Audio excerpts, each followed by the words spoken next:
कभी कभी ना कुछ ऐसी कहानियां सुनने को मिलती हैं जिन पर यकीन करना ही मुश्किल हो जाता है ना। आज हम कुछ ऐसी ही हैरान कर देने वाली कहानियों की गहराई में उतरने वाले हैं। ये वो कहानियां हैं जो मेडिकल साइंस की आप कह सकते हैं सीमाओं को ही चुनौती देती हैं और हमें सोचने पर मजबूर कर देती हैं कि आखिर एक इंसान का शरीर और दिमाग क्या क्या करने में सक्षम है। तो सबसे बड़ा सवाल यही उठता है कि हम अपने ठीक होने की क्षमता के बारे में आखिर जानते कितना है। क्या हमारे शरीर के अंदर वाकई कुछ ऐसी छिपी हुई ताकतें हैं जिन्हें विज्ञान बस अभी समझना शुरू ही कर रहा है? आइए इन्हीं सवालों की पड़ताल करते हैं। तो शुरुआत करते हैं उस जगह से जहां कह सकते हैं विज्ञान और चमत्कार एक दूसरे से हाथ मिलाते हैं, मतलब मॉडर्न मेडिसिन के हैरत अंगेज कारनामों से। हम उन मामलों को देखने जा रहे हैं जहां डॉक्टरों ने वो चीजें लौटा दी जो खो चुकी थीं और जिंदगियों को एक बिल्कुल नई उम्मीद दे दी।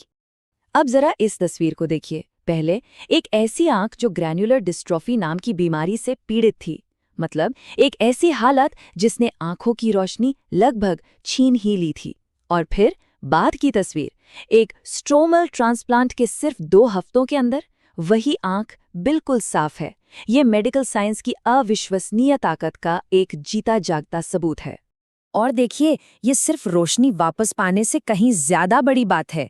एक 16 साल के लड़के के लिए ये अपनी पूरी की पूरी दुनिया वापस पाने जैसा है। जरा सोचिए, एक कामयाब ट्रांसप्लांट के बाद परफेक्ट 6x6 विजन के साथ अपनी दुनिया को फिर से साफ साफ देखना, ये तो किसी की भी जिंदगी को पूरी तरह से बदल सकता है। और जानते हैं, कभी कभी सबसे पावरफुल शब्द सबसे सीधे सादे ही होते हैं।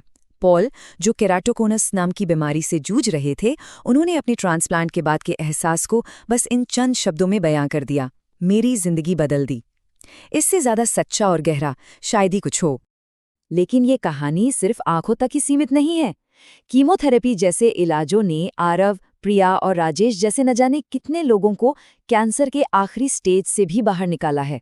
ये लोग इस बात का जीता जागता सबूत हैं कि सही इलाज और हिम्मत से कितनी भी गंभीर बीमारी पर काबू पाया जा सकता है। देखिए, शरीर को ठीक करना एक बात है, लेकिन तब क्या होता है जब चोट दिमाग पर लगी हो? अब हम एक ऐसे एरिया में जा रहे हैं जो और भी ज्यादा गहरा और कह सकते हैं रहस्यमयी है। ये है दिमाग की खुद को ठीक करने की अद्भुत क्षमता, जिसे न्यूरोप्लास्टिसिटी कहते हैं। ये कहानी है कैप्टन ट्रेवर ग्रीन की। साल 2006 में अफगानिस्तान में हुए एक हमले में उनके दिमाग पर इतनी भयानक चोट आई कि डॉक्टरों ने लगभग सारी उम्मीदें छोड़ दी थीं। उनका साफ साफ कहना था कि ट्रेवर कभी होश में नहीं आएंगे, वो हमेशा के लिए एक वेजिटेटिव स्टेट में रहेंगे। लेकिन ट्रेवर के दिमाग की अपनी एक अलग ही कहानी चल रही थी। इन एफएमआरआई स्कैन्स को देखिए जरा। ये जो लाल हिस्से दिख रहे हैं ना, ये दिमाग में हो रही एक्टिविटी को दिखाते हैं।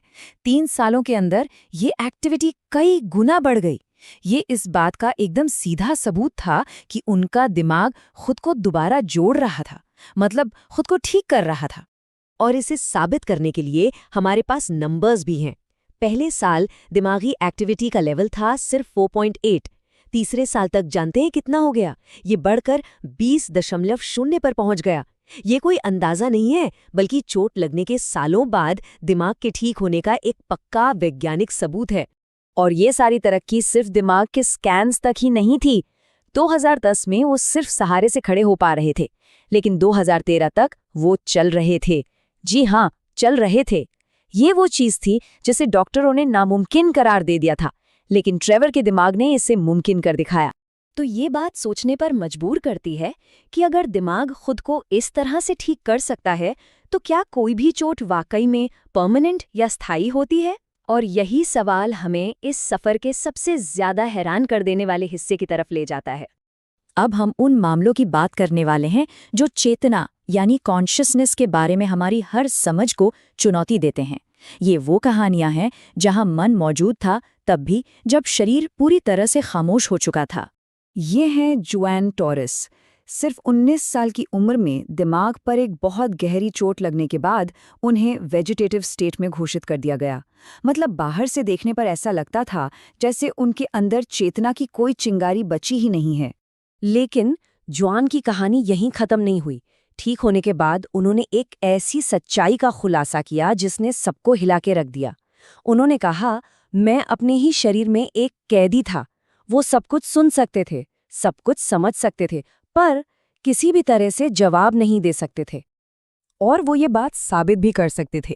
उन्हें लॉरा नाम की एक रिसर्चर का चेहरा याद था, उन्हें एक और व्यक्ति की गहरी और एक जैसी आवाज़ याद थी, यहाँ तक कि उन्हें जगाने के लिए इस्तेमाल की गई कॉफ़ी बीन्स की महक भी याद थी। ये यादें इस बात का पक्का सबूत थीं कि उनका दिमाग उस पूरे वक्त काम कर रहा था।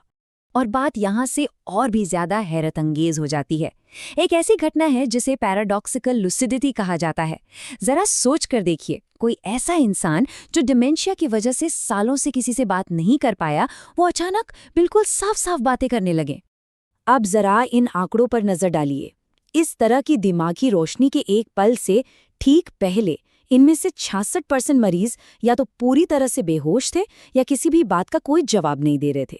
मतलब वो अपनी बीमारी के उस आखिरी पड़ाव पर थे जहां से वापसी की कोई उम्मीद ही नहीं बची थी। लेकिन फिर 79% मामलों में कुछ चमत्कारी हुआ। उन लोगों ने बिल्कुल साफ, सामान्य तरीके से बात करना शुरू कर दिया, ठीक वैसे ही जैसे वो अपनी बीमारी से पहले थे। कुछ पलों के लिए ही सही, वो वापस आ गए थे। तो इन सभी कहानियों का आखिर मतलब क्या निकलता है? शरीर की मरम्मत से लेकर दिमाग के खुद को बदलने और फिर खोई हुई चेतना के वापस लौट आने तक, इन अविश्वसनीय घटनाओं से हम क्या सीख सकते हैं? देखिए, हमने ये देखा है कि शरीर को मेडिसिन से ठीक किया जा सकता है। हमने ये भी देखा कि दिमाग चोट लगने के सालों बाद भी खुद को दोबारा जोड़ सकता है। और सबसे बड़ी बात, हमने ये जाना कि चेतना उन जगहों पर भी मौजूद हो सकती है जहां हमें लगता था कि वो हमेशा हमेशा के लिए खो चुकी है। तो सवाल ये उठता है कि अगर एक डैमेज हो चुके दिमाग में भी मन मौजूद रह सकता है और जहां सब कुछ खत्म मान लिया गया हो वहां भी चेतना लौट सकती है, तो फिर इंसान का दिमाग और क्या क्या करने में सक्षम हो सकता है? शायद हम जो जानते हैं वो तो बस एक शुरुआत है।